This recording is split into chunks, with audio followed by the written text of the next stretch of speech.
Hello, what's up? It's me, Salisha, and welcome to another episode of The Salisha Show. I am so excited to be coming to you from Gotham Production Studios here in Midtown Manhattan.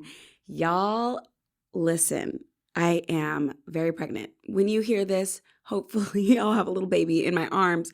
But today, we're getting big. We're like 8.5, going on 9 months pregnant. And so I'm definitely 1000% wearing my husband's clothing because nothing fits, okay? And I just didn't want to buy a bunch of maternity clothes. I don't want a closet full of maternity clothes. But, today I want to talk about what we're prepared for. Are you prepared for your dreams to come true? If you think about it, if what you actually wanted were to happen this week, today, would you be ready? This is one of the themes of my book, which I brought today. Why be a 9 when you can be a 10? A cheat code for winning at life. And in one of the chapters, I talk about what are you prepared for your dreams to come true? So now, okay, if you know a little bit about me, I live in a world of Delulu. I am a daydreamer. I always have been since I can remember, being in kindergarten, literally looking out the window, daydreaming of all the things that I, little 5-year-old Salish, wanted to do. And everybody around me growing up seemed to be very grounded in reality, which is also important. A lot of the people who I dated before getting married were very logic-based, very grounded in reality, very just grounded, bring me back down to earth. And I think that there is a place for that. But this world that we live in, no one told us in school that it starts in the mind. And so you gotta visualize the life that you really want. And if it exists in your mind, it can exist in your real life. Does that sound crazy? Am I crazy? So for example, this year I have been pregnant since January. It's coming up on 9 months. And I've always had this dream of, gosh, it's so scary to say your dreams out loud, huh? Especially when you haven't finished them yet. Do you know what I mean? But I've always had this dream of being my own version of Oprah, or to have this autonomous, I want to have this feeling of autonomy. We are live here on the black carpet. It is opening night for Sunset Boulevard on Broadway. And so I have been very busy this year. I gave my friends a heads up that, I've never been pregnant before. And so this is my opportunity to just be pregnant, whatever that means. Maybe I need a rest. I might not be able to go out. I've given them the heads up of all of these things. And so in doing that, when plans arise, I really don't feel bad when I have to cancel or when I just have to say no. And I think I've felt bad my whole life, and right now I don't. So in the time that I've gotten to spend at home, I've actually had the opportunity to build this foundation for the life that I actually want. What do I mean? Well, last year I wrote this book and I self-published it as a hardcover book. This year I got the paperback out and I finally produced the audiobook of this. And so it's on Audible. I'm it's part of my ecosystem. I actually have something to sell for the first time in my life, for the first time in forever. What else? Okay, so wait, why am I breaking this down? I'm giving you a very vulnerable, real life example of me. If Oprah were to be like, hey, I see you. I would love for us to have a conversation. If she had eyes on me, would she be proud of what she saw? This show that I'm bringing to you right now, that's my proof of concept of I'm here. I'm doing the thing. I'm not waiting to be discovered I'm out here just doing it. And before I got in this gorgeous production studio, I was in my closet doing the thing with no backdrop, with no multicam, with no support. And so being here already is kind of like a dream come true. In addition to the book, I have an accompanying course. The Be a 10 course goes with the Why Be a 9 when you can be a 10 book. So you can listen to it, then you can order the course. I also started a free mentorship community online on School. Have you heard of School? It's like Alex Hermosi's like new thing. It's SKOOL. I have a free community on there for mentorship. I've been trying to figure out, like, when young girls ask me, how can do you take mentees? Can you mentor me? I never know what to say. And so I finally found a place. Actually, it kind of found me, of a community that I could start. And it's free. It's completely free. And I'll meet with mentees once a month in this space. And we can just talk. They can ask me what they want. It's just like a little coffee date, really.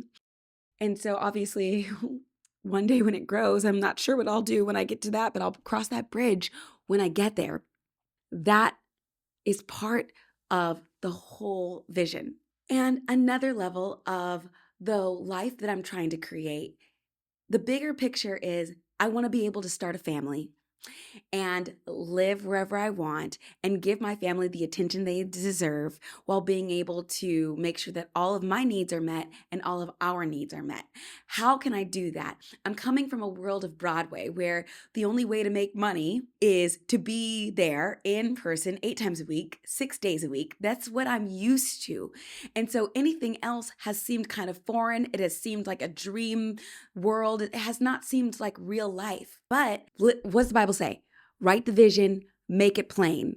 Write down your goals. Write down what it is you want, not what it looks like is possible to you, not what it looks like, oh, this could actually happen or this seems logical. No, write down the life that you want and then watch it slowly start to infiltrate your real life. That is the beautiful part. Like, I started writing this book because I was trying to create a cheat code for myself. And after working on it for a while, it was getting to be kind of like dense. I'm like, is this a book?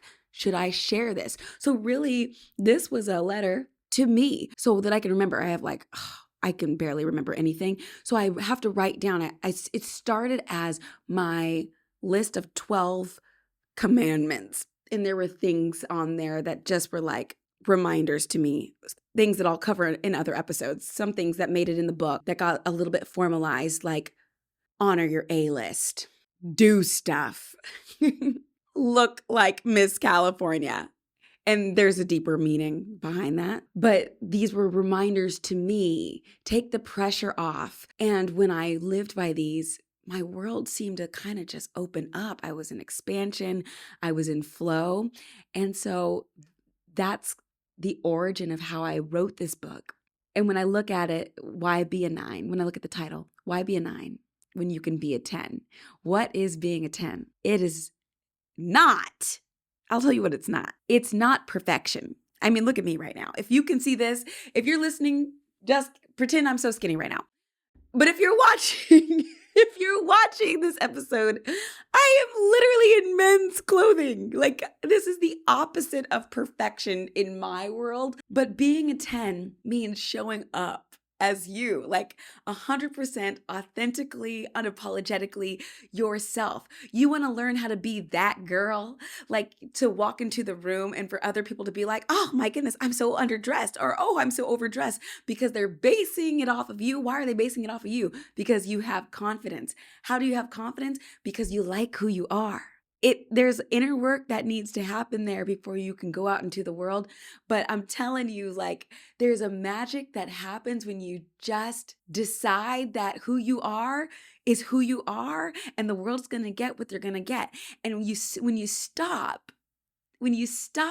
trying to be what everybody wants you to be, And when you start showing up with how you want to be, how you want to look, how you want to act, what you want to do, it's scary at first because you're like, what if nobody likes this part or this version or what I'm showing? What if? But then you realize that the people who don't get it kind of trickle away. And the people who do get it are attracted to you like a big old magnet, like you can't even help it.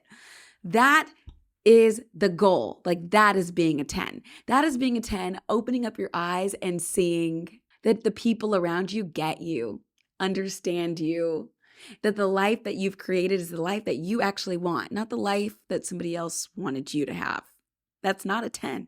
So that is where this is born from. And also in doing that, showing up unapologetically yourself, that means embracing your flaws. It means embracing the parts of yourself that maybe you didn't used to love, that have taken you a while to like accept. The things about you that you maybe were teased about growing up. Those are the things about you that are probably like the most special parts. It's like the most special parts about you. And it's like, why do we think we need to get rid of those? When I think about Bernadette Peters, her voice is like wild and crazy, but it's like she's a Broadway legend and we know that voice. If you're trying to fit in with everybody else, it's like, is this the right voice? Guess what? Yeah, she's Bernadette freaking Peters. There's other people who like have a nose that you're like, oh, is that nose? Whatever, but they're known for that nose. Like, what could you be known for? What are you known for? What makes you stand out? Growing up in California, it was all about fitting in, at least where I was. Like the school that I went to, the grade that I was in, it was all about fitting in. And when I moved to New York City, you were cool if you stood out. You didn't want to be like everybody. So what's that thing that makes you you? So that is where we're at. I had to circle back, like, where did we start? Are you prepared for your dreams to come true? And I just went on a tangent about this book that I've written because this is a part of my vision. It's the first token of, okay, we're going to start. We're going to begin this new chapter of diversifying my income of something that isn't just on stage, which is something that will always be a part of my heart and my life in some way. I hope that this like resonates with you in some kind of way, whether it's like, okay, what is it that you need to be doing to have the life of your dreams? Or if you were to get that phone call, what is it that you need to get ready? What classes do you need to take? What do you need to be writing down? Where do you need to be going? Who do you need to be talking to? Whatever that is for you, I hope that you feel inspired to get up and go do it because you have everything that you need already inside of you.